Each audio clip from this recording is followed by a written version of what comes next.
So when we first met Harley, we went to do an assessment at Harley's home. Mum, Laura, she was there, and he wasn't there for the beginning of the visit, but he came home from school later on.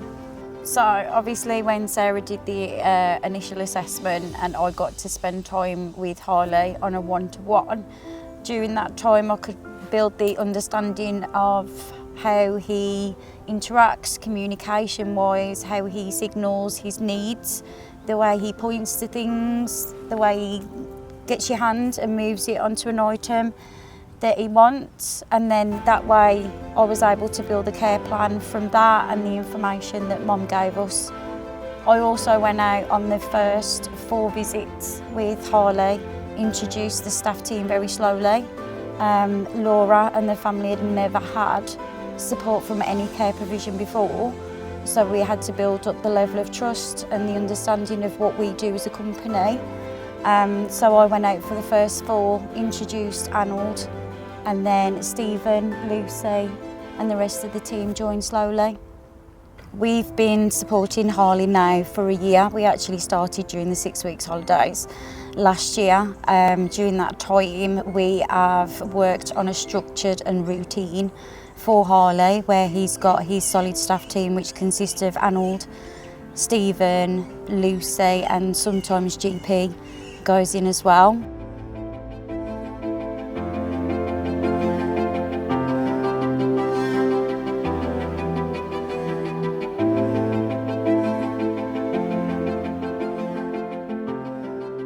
Harley has formed a really good bond with his staff team because of the continuality. He looks forward to when the staff that get there, you often hear him giggling and he does like a little squeak to show that he's happy, and he'll be bouncing about. In the past 12 months with Harley, we have seen some really positive changes within him. When we first started, he was quite unsettled, and now he's got a real trust in his staff team, and it's actually lovely to see because you can see how much he trusts them when he goes out. And I think with Harley as well, we've worked really hard on trying to introduce one-word communication with him. Because he is non-verbal, it is quite difficult for him to communicate his needs and for his understanding. So what we have been doing is implementing one-word communication such as stop. So it just means that he gets some understanding. Yeah, and we know nowadays how to communicate with him. Even him, when he wants to communicate, he will tap you. You know there's a message. So we kept trying to find out what is he trying to say, and we found out he wants to change. Yeah, that is true. That is true. That is true. Especially when it comes to food. When he wants his food, you always hold your hand and point it towards the big way he knows the food is being kept. Yeah. So that has been our experience, but I would say at the moment everything seemed to be spot on. Exactly. Unless the boy, for some reasons, he's probably maybe he's not feeling well. Yeah, he didn't sleep well. Yeah. Those are the triggers. If he doesn't sleep well, obviously, you can actually have tell a bad day with you have him. a bad day. Yeah. So Harley has a pram, which he tends not to use so much now. It was a main focal point for him when he used to spend more time in the pram. Now he's out and about running round and only goes to the pram when he needs a rest or he notices that there's a hill and wants the staff to push him up it.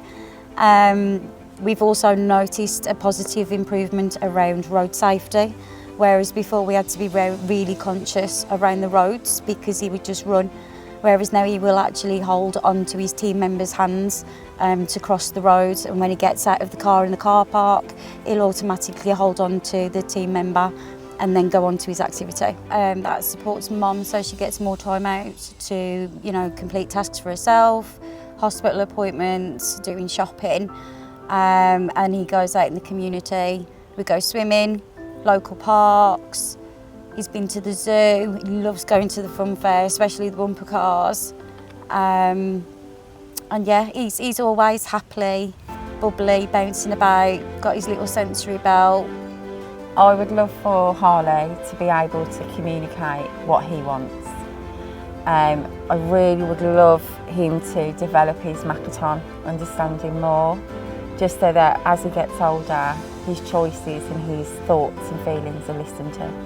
I kept coming, showing him love, keep working on him, showing love, communicating with him, and eventually the trust built up. I've built my trust on him. It's just love, show love, don't give up. So that's how I build my trust with Harley. He's a lovely boy.